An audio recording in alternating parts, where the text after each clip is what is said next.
I was raised believing that incarceration was expensive to the taxpayer. It was not in anyone's best interest to lock someone in a cage unless it was absolutely necessary.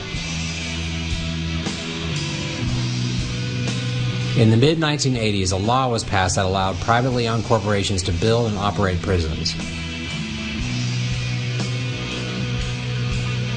I'm a real advocate of private prisons, having privatized half the prisons in New Mexico. And the reason for doing that is the same goods, same services at a third less the price. Have we reached a point of building so many prisons that the purveyors are now looking for ways to keep them all full? Here's the way a private prison works, okay? You pay somebody to build a fancy cage.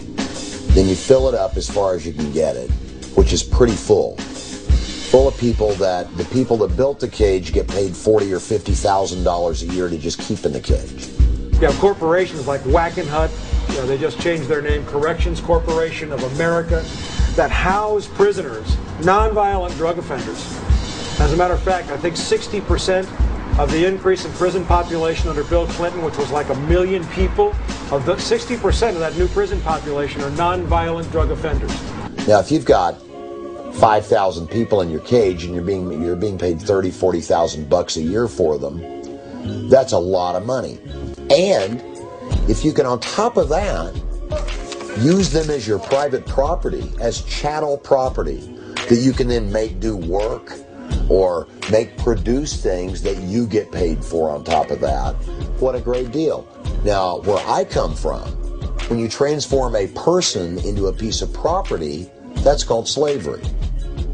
Not far from Bakersfield, California is the small town of Taft, once home to a thriving oil industry.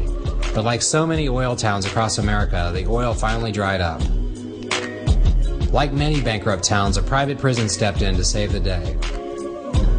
The Taft Correctional Institution is owned by the Geo Group, formerly known as Wackenhut. Wackenhut changed its name after a storm of bad publicity. The Geo Group is the leader in providing diversified services to government agencies around the globe. Our global expertise in outsourcing includes the design, construction, financing, management, and operation of jails, prisons, and special purpose institutions, and immigration and detention centers. They trade their stock on Wall Street based upon the number of people that are in jail.